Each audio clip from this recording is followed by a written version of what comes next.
నమస్తే, నేను మీ భక్తిని శ్రీనివాస్. ఫ్రెండ్స్, మీ అందరికీ ఫ్యామిలీ, కుటుంబం అనే దాని గురించి ఒక చిన్న వివరణ ఇద్దాం అనుకుంటున్నాను. మా అన్నయ్య ప్రతి మీటింగ్లో మాకు ఎప్పుడూ చెప్తూ ఉంటారు, ఈ సొసైటీలో 3 రకాల వ్యక్తులు ఉన్నారు, లేదు 3 రకాల కుటుంబాలు ఉన్నాయి. అవేంటి అని అంటే high class society, high class families, రెండోది మిడిల్ క్లాస్ ఫ్యామిలీస్, మూడోది లో క్లాస్ ఫ్యామిలీస్ అని రెగ్యులర్గా మాకు చెప్తూ ఉంటాడు. ఇక్కడ మీరు హై క్లాస్ ఫ్యామిలీస్ గురించి ఒక 2 నిమిషాలు చెప్తాను. హై క్లాస్ ఫ్యామిలీస్ వాళ్ళందరూ ఇంట్లో పనిచేస్తారు. వాళ్ళ వైఫ్, హస్బెండ్, పిల్లలు అందరి పేరు మీద కరెంట్ అకౌంట్లు, బ్యాంక్ అకౌంట్లు, కంపెనీలు వాళ్ళందరికీ ఉంటాయి. వాళ్ళు జీవితాన్ని చాలా హ్యాపీగా గడిపేస్తూ ఉంటారు. ఒకరోజు దుబాయ్లో, ఒకరోజు అమెరికాలో, ఒకరోజు భార్య గోవాలో, ఒకరోజు భర్త బ్యాంకాక్లో వాళ్ళు బిజినెస్ పనుల మీద వెళ్తారు. వీళ్ళల్లో ఎక్కడ కూడా లోపాలు ఎతకడం అనేది ఉండదు. ఈరోజు బ్యాంకాక్ వెళ్తే బ్యాంకాక్లో ఉన్న లోపాన్ని, గోవా వెళ్తే గోవాలో ఉన్న లోపాన్ని వాళ్ళు వెతకరు. వాళ్ళు దాంట్లో ఉన్న బిజినెస్ని, దాంట్లో ఉన్న మంచిని మాత్రమే చూస్తారు.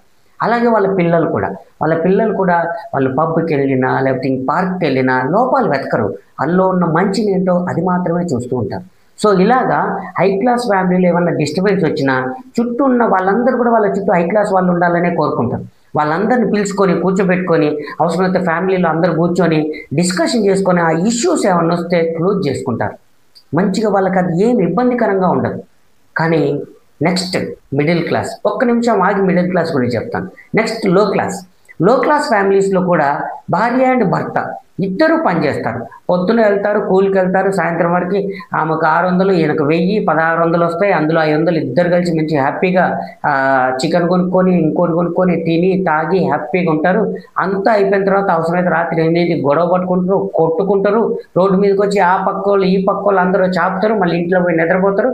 మళ్ళీ తెల్లారి పొద్దున్న లేచి సర్ది కట్టుకుంటారు, పోతారు, పనికి పోతారు. వాళ్ళు హాయిగా తిన్నామా, పన్నామా, 1000 వచ్చినాయా, 500 వచ్చినాయా, తిట్టుకున్నామా, కొట్టుకున్నామా, మళ్ళీ తెల్లారికి ఇవన్నీ డిలీట్, అన్నీ మర్చిపోతారు. ఏవి కూడా క్యారీ ఫార్వర్డ్ చేయరు. ప్రధానంగా హై క్లాస్ అండ్ లో క్లాస్లో ఉన్న గుణం ఏంటంటే ఈరోజు జరిగిన విషయాన్ని, గతాన్ని మళ్ళీ వాళ్ళు రిపీట్ చేసుకోరు. దాన్ని ఎక్కడిదక్కడే పులి స్టాప్ పెట్టేసి క్లోజ్ చేసేసుకొని ఫ్యూచర్ మీద ఎక్కువగా దృష్టి పెట్టుకుంటారు. కానీ మిడిల్ క్లాస్, అత్యంత ఎక్కువ మంది ఈ భారతదేశంలో ఉన్నది మిడిల్ క్లాస్. మీరు లో క్లాస్ 5%, లో క్లాస్ 10%, హై క్లాస్ 5% ఉంటే మిగిలిన మొత్తం 85% మిడిల్ క్లాస్. ఈ మిడిల్ క్లాస్లో కూడా higher middle class, lower middle class అని విభజించబడి ఉంది. బట్ నేను ఒకటే చెప్పదలుచుకున్నా, ఈ మిడిల్ క్లాస్ అందరూ ఒకటే. వీళ్ళు ఏంటి అంటే వీళ్ళ విధానంలో ఒక్కరు పని చేస్తే 4 కూర్చొని తినే ఫ్యామిలీస్ ఎక్కువగా ఉన్నాయి. కాబట్టి ఆర్థికంగా వీళ్ళల్లో చాలా సమస్యలు వస్తూ ఉంటాయి. వీళ్ళు దుర్వినియోగం ఎక్కువ చేస్తూ ఉంటారు, ఆడంబరాలకు ఎక్కువ పోతూ ఉంటారు, డబ్బులు ఎక్కువగా ఖర్చు పెట్టుకుంటూ ఉంటారు. సో ఇలాగా ఆర్థికపరమైన విషయాల్లో వీళ్ళకు ఒక క్రమశిక్షణ ఉండదు. ప్లస్ వీళ్ళల్లో ప్రధాన లోపం తప్పులు ఎతకడమే పనిగా ఉంటారు. ఇందులో భార్య లేదా భర్త ఎవరో ఒకరు పని చేస్తూ ఉంటారు, మిగతా వాళ్ళు ఇంటి దగ్గర ఉంటూ ఉంటారు. ఒకరికి ఎక్కువ ఆదాయం, ఒకరికి తక్కువ ఆదాయం కూడా ఉంటుంది. ఒకవేళ ఉంటే ఇలాంటి కాడ ఇంకా చాలా సమస్యలు. సో భార్య లేదా భర్త ఒకరు బయటికి వెళ్తే ప్రతి దాంట్లో లోపాలు ఎతకడమే, ఇతని మీద ఆమె మీద ఇతను, ఇలా లోపాలు ఎతకడమే పనిగా పెట్టుకొని వాళ్ళు అనేక రకాలుగా ఇబ్బందులకు గురవుతూ ఉంటారు. ఈ క్రమంలో నేను మీకు ఒక అద్భుతమైన విషయాన్ని, సూచనని చేయదలుచుకున్నా. ఫ్యామిలీ అనేది ఒక నమ్మకం అనే ఒక పునాది మీదనే నడుస్తుంది. ఈ నమ్మకం అనే పునాదికి ఒక బండికి పెట్రోల్ లాగా ప్రేమ, ప్రోత్సాహం అనే 2 మిళితమై ఉంటాయి. మీరు ప్రేమ, ప్రోత్సాహం చేస్తే ఒక మిడిల్ క్లాస్ ఫ్యామిలీలో ప్రతి మగవాడి విజయం వెనుక ఒక భార్య ఉంటుంది అన్నట్టు, లేదు ప్రతి భార్య విజయం వెనుక ఒక భర్త ఉంటాడు అన్నట్టు, ఇదెంత నిజమో ఈ నిజం వెనుక ఉన్న అత్యంత ముఖ్యమైన సీక్రెట్ ఏంటి అంటే ప్రేమతో కూడిన ప్రోత్సాహం ఏదైతే ఉందో ఇదే వాళ్ళ ఫ్యామిలీని ఉన్న స్థితి నుంచి ఉన్నత స్థితికి తీసుకెళ్ళడానికి ఉపయోగపడుతుంది. చాలా మందికి ఇది చాలా లోపంగా మిగిలిపోతుంది. ఎప్పుడైతే లోపాలు ఎతుకుతూ మొదలు పెట్టారో ద్వేషం, కోపం, అసూయ, అహంకారం ఇవన్నీ ఆ కుటుంబాన్ని నాశనం చేయడానికే పనికొస్తాయి. ఆ కుటుంబాన్ని ముందుకు తీసుకుపోవడానికి ఏమాత్రం పనికిరావు. మీరు ఒక్క విషయాన్ని, ఒక మనిషి అనే ప్రతి ఒక్కరు చేయలేని ఏకైక పని గతాన్ని మార్చడం. గతాన్ని ముందేసుకొని గతాన్ని చర్చలో పెట్టి దాంతో కోపం, ఆవేశం, ద్వేషం ఇవన్నిటిని నిత్యం చూపిస్తూ ముందుకు కొనసాగుతూ ఉంటున్నారు ప్రతి ఫ్యామిలీలో. ఇవే వాళ్ళని డ్రాబ్యాక్ చేస్తున్నాయి. మీరు కనుక ఎవరైతే ఇవాళ మార్కెట్లో బయటికి వెళ్ళి పనిచేస్తున్నారో వాళ్ళకి మీ ప్రేమ, ప్రోత్సాహం చాలా అవసరం. ఇవి లేకపోతే వాళ్ళు ముందుకు వెళ్ళలేరు.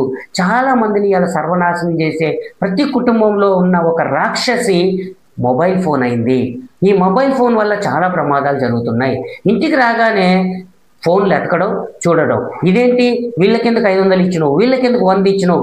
బయట ప్రపంచంలో తిరుగుతున్న క్రమంలో కొన్ని వందల మందితో ఉండాల్సి వస్తుంది, కొన్ని వందల మందిని ట్యాకిల్ చేయాల్సి వస్తుంది.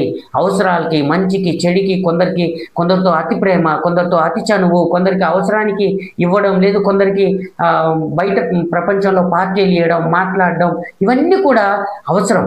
కానీ వీటిని అర్థం చేసుకోలేక ప్రతిదాన్ని తప్పుపడుతూ వీళ్ళెవరు, వీళ్ళకెందుకు ఇచ్చినావు, వీళ్ళెందుకు తీసిపోయినావు, వాళ్ళకెందుకు తినిపించినావు, వీళ్ళకెందుకు తాగిపించినావు, ఇలాంటి లోపాలను ఎతికే పనిలో పడి ప్రోత్సాహం, ప్రేమ అనేది కరువు అయ్యి ముందుకు వెళ్ళలేకపోతున్నారు.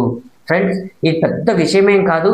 ఈ యొక్క చిన్న పాయింట్ని మనం కరెక్షన్ చేసుకొని, ఈ యొక్క చిన్న పాయింట్ని మనం అండర్లైన్ చేసుకొని ఒకరికి ఒకరు సహకరించుకుంటూ ఆదాయ మార్గాలు పెంచుకుంటూ ఇంట్లో సంపాదించే మార్గాలు చాలా ఉన్నాయి.